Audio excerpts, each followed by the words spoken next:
तमाम देखने वाले सुनने वाले को मेरी तरफ तो अस्सलाम वालेकुम। मैं हाँ थोड़ा भिरा मलिक शाहज़ेब बाबर। ऐसी वाल मेरे वसे वाले हो अज वाले एक नवा कट्टा खुल गए हैं। कट्टा इवें खुले कि अपने मुल्क की एक जरा ना जहाज़ वाली कंपनी है पई। उ कंपनी का नाम है पिया सीरीन एयरलाइन। ठीक है, उ कंपनी का एक जहाज़ हा ते ओ जरा जहाज़ का पायलट हा पिया ना ते ओ खिड़की कनों निकल के ना ते ओदा शीशा जरा फ्रंट शीशा होंदे ना वो कपड़े नाल साफ करना खड़ा जहाज़ के शीशे को।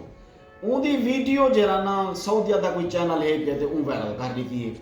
अच्छा, वो जेरे वेले वायरल थी गई है वल उन्दे लोगों के मीम ते वल तनकीद ते वल तरह तरह के कमेंट ते वल तसी वल पाकिस्तानी तो वल धाड़ धाड़ बह गई है। अच्छा देखो, एक कमेंट पढ़ते हैं। एक बंदा लिखेंदा पे कि ये पहले गड्डियां साफ करेंदा हो सी ते वल हुण पायलट बन के ही संग वाले शीशा साफ करेंदा पे। वैसे आपस की गाल है, ये लोग थी गए पायलट थी गए या एयर होस्टेस थी गए, ये अपनी महदूद तनख्वाहां के अंदर सारी बेबहा खिदमत करें। वैसे ये जी सीरीन एयरलाइन है ना बहुत अच्छी कंपनी है, ये जहाज़ भी बहुत अच्छे हैं, प्रोटोकॉल बड़ा अच्छा देंगे, ये अमला भी बहुत अच्छा है, बड़ा मोहब्बत कराने वाला होंगे। अगर पायलट ने शीशा साफ कर भी गी दे वो कहीं की मदद नहीं की दी, कहीं हेल्पर को नहीं सी सदिया या कोई गड्डी वाला जरा आंदे और लिफ्ट ला के ते वाला विंड स्क्रीन साफ करें वो को नहीं सी सदिया। वो यो सोचा हो सी कि मैं आप ही कर गिना, जरूरी मैं कहीं बे को सदा इंदा मतलब ये तक है नहीं वाला सा जरा उनकी दिल आजारी कर दे या वो वाल जलील कर दे है, इवें नहीं करना चाहिए आपा को। एक बे बिरा ने लिखे वे ये सफाई वाला हो सी ते वाले आते ना शीशा साफ करना खड़ा हो सी। मीम बनाने वाले दी भी सोच को सलाम है। वैसे आपस की गाल है, अगर आप एक टेक्निकल तरीके नाल देखो ना, टेक्निकल तरीके नाल कि क्या आया कि एक ठीक है इवें करना चाहिए, तो इंदा जवाब ये है कि कहना इको नहीं करना चाहिए। इको अपने जेरे प्रोटोकॉल होंदे ना उन्हां को फॉलो करना चाहिए।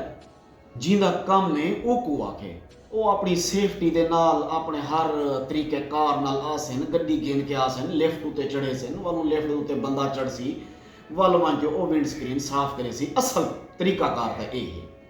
अच्छा इतना एक बड़ी गाल है, एक सवाल है, क्या जहाज का शीशा भी मैला थी वेंदा होंदे जिवें गाड़ी का शीशा मैला थी वेंदा रहंदे?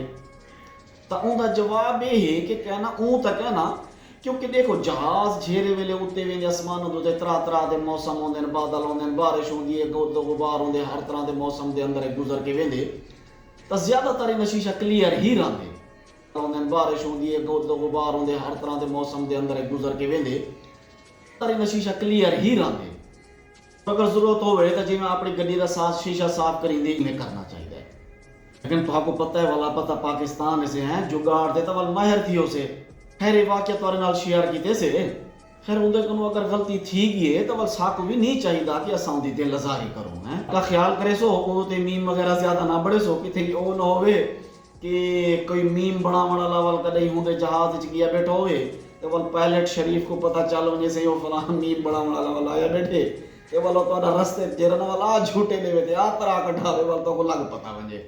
ख्याल करे सो मीम ना बने सो, इवें नहीं करना चाहिए। लिहाजा अपना ख्याल रखा करो, मेरे को दुआ में याद रखा करो। मेरे को दो इजाजत, अल्लाह हाफिज।